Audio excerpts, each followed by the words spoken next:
आज हम लेके आए हैं सुपर कमांडो ध्रुव सीरीज की सेकेंड कॉमिक्स।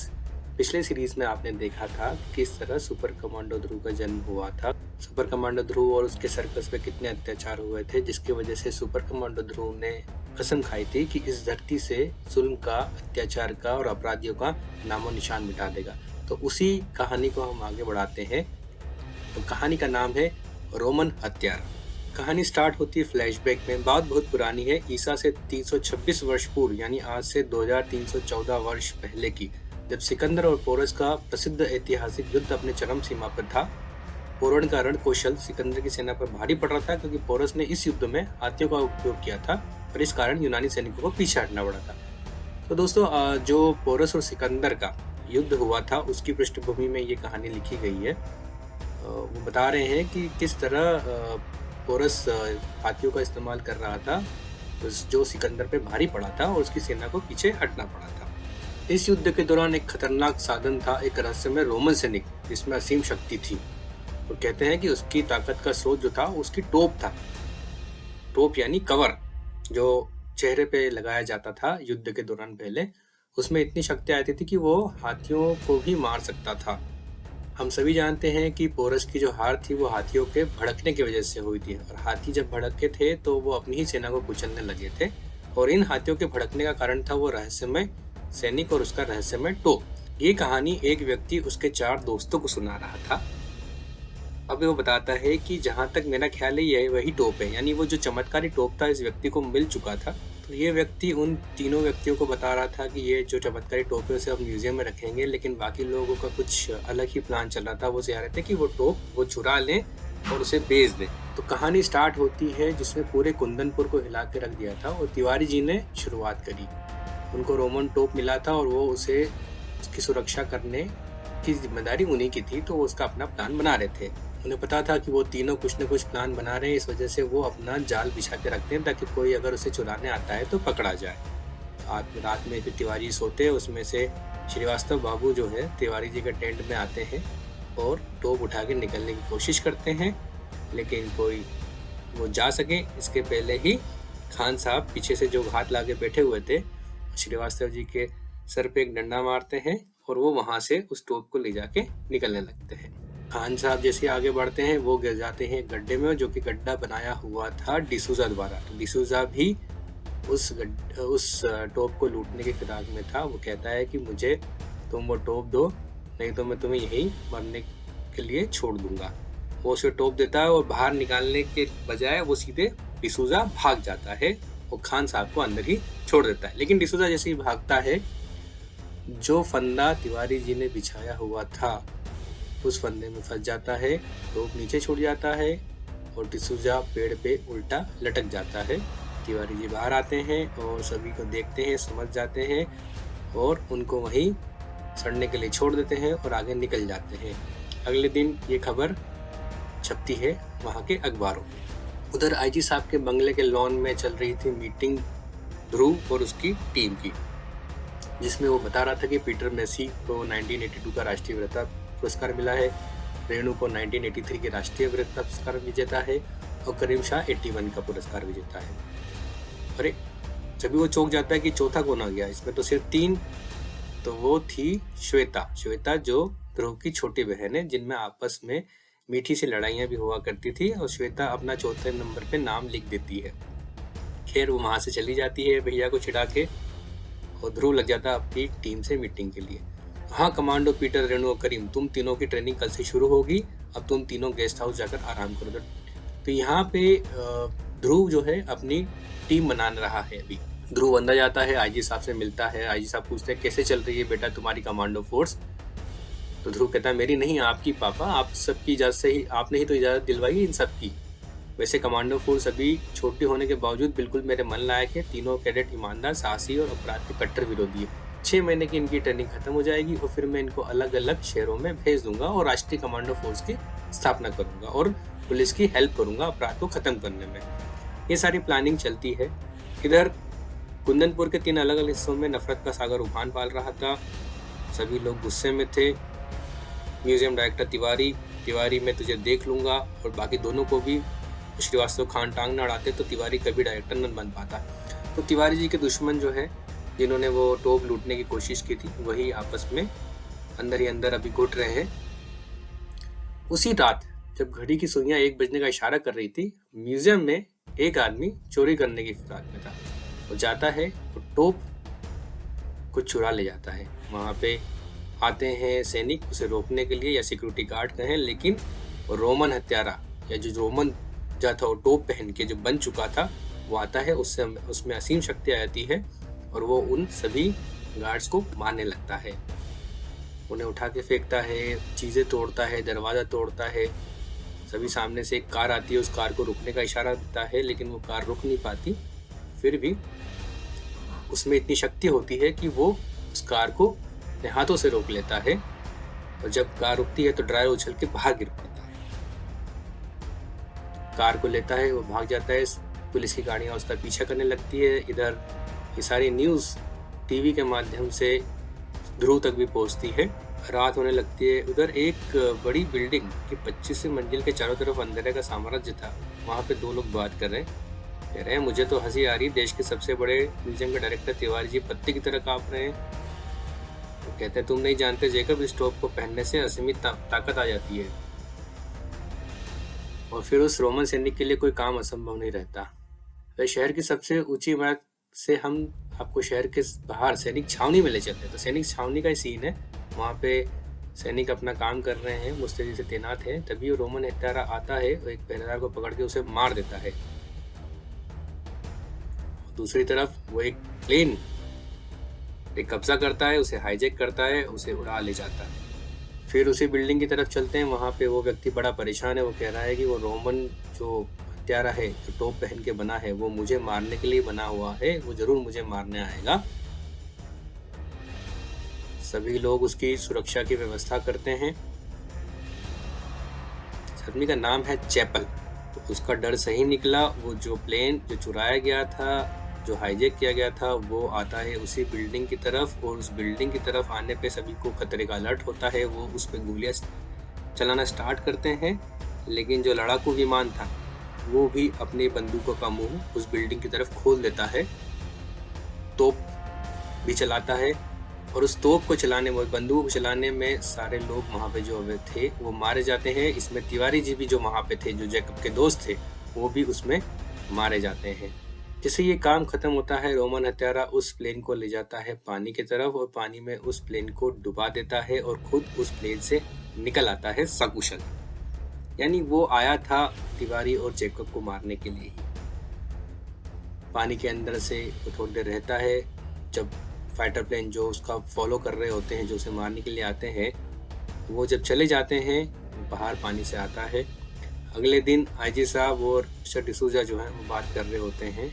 वो कहते हैं कि रोमन हत्यारा मरा नहीं है, ऐसे मामूली हादसे में वो नहीं मर सकता। आईजी साहब बताते हैं कि वो मामूली एक्सीडेंट नहीं था, इतना बड़ा एक्सीडेंट था, इतना पूरा का पूरा प्लेन उसमें डूब गया और वो जिंदा नहीं रह सकता। लेकिन डिसूजा अपनी बात पे अड़ा रहता है। वो कहता है कि मुझे अंगरक्षक दो, मुझे मेरी भी जान का खतरा है। थोड़ी देर बाद डिसूजा पुलिस हेडक्वार्टर से बाहर निकल जाता है। आधे घंटे बाद उसकी शिकार शहर के बाहर जंगलों के बीच एक केबिन की तरफ बढ़ रही होती है। वो वहाँ पर छुपने के लिए आता है, लेकिन जैसे ही वो अंदर जाता है, इस केबिन के अंदर वहाँ बैठा होता है ध्रुव। वो कहता है मेरा नाम है सुपर कमांडो ध्रुव, आजी साहब ने मुझे आपकी सुरक्षा के लिए नियुक्त करा है। तो वो हंसने लगता है, तुम मेरी सुरक्षा क्या करोगे, तुम तो बच्चे हो, तो उल्टा तुम्हारी सुरक्षा मुझे करनी पड़ेगी। ध्रुव कहता है कि आपकी आशंकाओं को मैं समझता हूँ, लेकिन आप विश्वास रखें। तो वो दिखाता है कि मैंने अभी अपने लिए बंदूक भी रख रखी है, तुम मेरी रक्षा करो, लेकिन मैं भी अपनी तरफ से तैयारी रखता हूँ। वहाँ पे कुछ कदम चलते आ रहे हैं रात के अंधेरे में उस केबिन की तरफ। ये ज़रूर रोमन हत्यारे के कदम हैं। रोमन हत्यारा बड़े चले आ रहा है, खिड़की के पीछे से देखता है वो अपने शिकार को, खिड़की तोड़ता है, लेकिन तभी बीच में आ जाता है ध्रुव। ध्रुव को एक थप्पड़ रसीद करता है रोमन हत्यारा और पकड़ लेता है वो डिसूजा को। ध्रुव उसे बचाने की कोशिश कर रहा है, लेकिन ध्रुव को मारता है। डिसूजा पिस्तौल निकालता है और गोली चलाता है, लेकिन रोमन हत्यारे को कुछ भी असर नहीं होता है गोलियों का। ध्रुव अपनी कोशिश लगातार जारी रखा हुआ। डिसूजा बाहर की तरफ भागता है। ध्रुव रोमन हत्यारा को पकड़ता है, लेकिन रोमन हत्यारा ध्रुव को उठा के बाहर फेंक देता है और उस पर तलवार तान देता है कि मैं तुम्हें मार दूंगा। तभी ध्रुव पास में से एक कील जो लगी होती है दीवार पे, मोटी कील, उसे उखाड़ता है और उसे दे मारता है रोमन हत्यारे के हाथ पे, और वो खुद भी वहां से भाग जाता है क्योंकि समझ जाता है कि अभी इससे लड़ने में कोई फायदा नहीं है, इसके पास असीमित शक्ति है टोप की, इसके लिए कुछ न कुछ प्लान बनाना होगा। लेकिन भागते भागते ध्रुव टकरा जाता है एक चट्टान से और गिर जाता है और बेहोश हो जाता है। रोमन हत्यारा उसे वहीं छोड़ के निकल जाता है। बाद में जब ध्रुव को होश आता है, वो भागता है डिसूजा जी की तरफ उसे ढूंढने के लिए और देखता है कि कहीं वो रोमन हत्यारा के चंगुल में तो नहीं है। कॉटेज में जाता है, कॉटेज खाली होती है। उस कॉटेज में उसे कुछ गोलियों के खोल मिलते हैं जो डिसूजा ने चलाई थी रोमन हत्यारे के ऊपर। उसे देखने के बाद ध्रुव कुछ समझ जाता है कि कहता है अब कुछ समझ में आ रहा है, यानी कुछ ने यहाँ पे कोई गेम प्लान हुआ है जो ध्रुव को समझ में आया है, जो हमें आगे पता चलेगा। ध्रुव अपनी बाइक स्टार्ट करता है, वहां से निकल जाता है और कहानी घूमती है शहर के एक फ्लैट में। हेलो ब्लूबैक, मैं रेड रोज बोल रहा हूँ, गड़बड़ हो गई। डिसूजा बच के भाग निकला। इधर जो आदमी था, खैर जो होना था हो गया, लेकिन अब तुमने अपनी जुबान खोली तो हमेशा के लिए खामोश करती जाओगे। दूसरी तरफ से आवाज आती है, पीछे से एक आवाज आती है, वाह क्या प्यार भरी बातें हैं। ध्रुव खड़ा होता है। ध्रुव कहता है उस आदमी से, आदमी पूछता है कि तुम कौन हो, यहाँ क्या कर रहे हो, मुझसे क्या चाहते हो। ध्रुव कहता है उस केबिन में सिर्फ 3 लोगों की उंगलियों के निशान थे, डिसूजा, मेरे और रोमन सैनिक के। पुलिस रिकॉर्ड से पता करना कतई मुश्किल नहीं था कि वे तीसरी उंगलियों के निशान किसके थे। तो निशान इस व्यक्ति के थे जिसका नाम था रंगा शाह। कहता है मुझसे क्या चाहते हो, तुम्हारे बॉस का नाम और रोमन टोप का पता। ध्रुव शुरुआत करता है उसकी पिटाई की और वो बताने लगता है, कहता है बात परसों की है, मैं इसी कमरे में बैठा सोच में डूबा था कि बेटी के निकाह के पैसे कहाँ से आएंगे। तभी रोमन हत्यारा आता है, वो उससे पूछता है तुम कौन हो, क्या चाहते हो। तो पहले तो उसकी पिटाई अच्छे से करता है रोमन हत्यारा। रंगा शाह एक पिटाई का नमूना है, अगर तुम मेरी बात नहीं मानोगे तो मैं तुम्हें और मारूंगा। फिर मारता है, बेहोश हो जाता है, उसे एक लेटर दे देता है। जो होश में आता है तो उसके हाथ में एक चिट्ठी होती है और रोमन टोप और पोशाक रखी होती है। उस चिट्ठी में कुछ लिखा होता है।